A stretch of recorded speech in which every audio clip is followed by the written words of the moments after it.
బీసీలను ప్రభుత్వం దగా చేసిందన్నారు BJP MP Laxman. GO number 46 తో రిజర్వేషన్లు తారుమారు చేశారన్నారు. 42% రిజర్వేషన్లు ఇస్తామని 17% ఇస్తున్నారంటూ మండిపడ్డారు.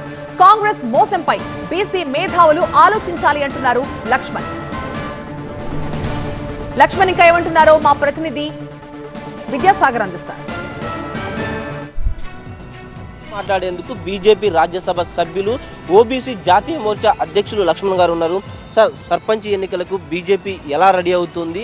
ముఖ్యంగా బీసీ రిజర్వేషన్లో మీరు సాటిస్ఫాక్షన్గా ఉన్నారా? కేవలము బీహార్ ఎన్నికల కోసం బీసీల ఓట్లు పొందేదానికి కుట్రపూరితంగా ఈ 42% రిజర్వేషన్లు అమలు అంశాన్ని తెర మీదకి తీసుకొచ్చి మసిపూసి మాడికాయ చేసి ఇవాళ బీహార్లో అబాసు పాలైంది. ఇవాళ చూస్తూ ఉంటే ఈ 46 జీవో ద్వారా మరి గతంలో ఉన్న రిజర్వేషన్ చూస్తే దాదాపు ఒక 3000 పైచిలకు బీసీలు సర్పంచ్ పదవులు కోల్పోతున్నారు. కొన్ని వేల మంది వార్డు సభ్యులు ఇవాళ తమ రాజకీయపరమైనటువంటి ఉనికిని కోల్పోతూ ఉన్నారు.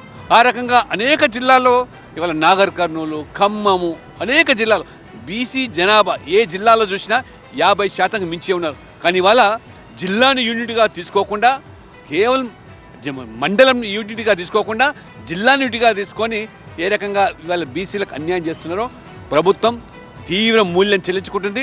బీసీలు తిరగబడతారు. ఈ ఎన్నికల్లో అసలు పార్టీ పరంగా జరగని ఎన్నికలు, పార్టీ ప్రమేయంతో లేని ఎన్నికలను మేము పార్టీ పరంగా టికెట్లు ఇస్తామని చెప్పి ఇంతకంటే మరి సిగ్గుమాలిన చర్య, ఇంతకంటే బీసీలను అవమానపరచం. అసలు ఎక్కడ కూడా పార్టీల పరంగా సింబలే ప్రస్తావన లేని దానికి మేము పార్టీ పరంగా టికెట్లు ఇస్తామని 42% ఇస్తామని చెప్పి ఎవరిని మోసం చేస్తున్నారు? అంటే బీసీలు అంత అమాయకంగా కనపడుతున్నారా? బీసీలు అంత మీకు చులకన కనపడుతున్నారా?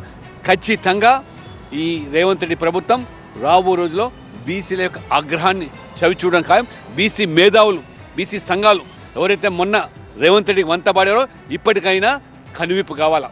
అంటే 55లో కాకా కలేకర్ కమిషన్ 1955 స్వాతంత్రం వచ్చిన తర్వాత మరి డాక్టర్ బాబాసాహెబ్ అంబేద్కర్ యొక్క ఒత్తిడికు తెలవకి కమిషన్ ఏర్పాటు చేశారు. కానీ ఆ కమిషన్ సిఫార్సులు కానీ పార్లమెంట్ చర్చలు పెట్టకుండా ఏ రకంగా ఆనాడు మరి నెహ్రూ గారు అవమానపరిస్తే రాజీవ్ గాంధీ గారు మండల్ కమిషన్ విభేదించి పార్లమెంట్లో బీసీల హక్కులను కాలరాశారు. సర్పంచ్ ఎన్నికలకు బీజేపీ ఎలా రెడీ అవుతుంది? ముఖ్యంగా మీరు కూడా మీ మద్దతుదారులు, ఇక్కడ పార్టీ గుర్తులు లేకపోయినా కూడా మద్దతుదారులను 42% బీసీలు నిలబెడతారా?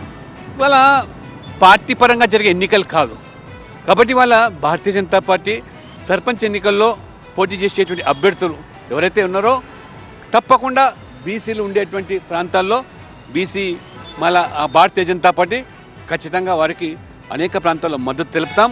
బీసీలను దగా చేసి ప్రభుత్వం ఎన్నికలకు వెళ్తుంది. డెఫినెట్గా బీసీలు ఉన్న చోట బీసీల మద్దతుదారులు ఎవరైతే ఉంటారో బీజేపీ తరఫున వాళ్ళని గెలిపించుకునేటువంటి ప్రయత్నం చేస్తాము, అక్కడ ఎక్కువ ఫోకస్ చేస్తామంటూ కూడా బీజేపీకి సంబంధించి రాజ్యసభ సభ్యులు ఓబీసీ జాతీయ అధ్యక్షులు లక్ష్మణ్ చెప్తున్నారు. కెమెరామెన్ వెంకట్తో విద్యాసాగర్, TV9 హైదరాబాద్.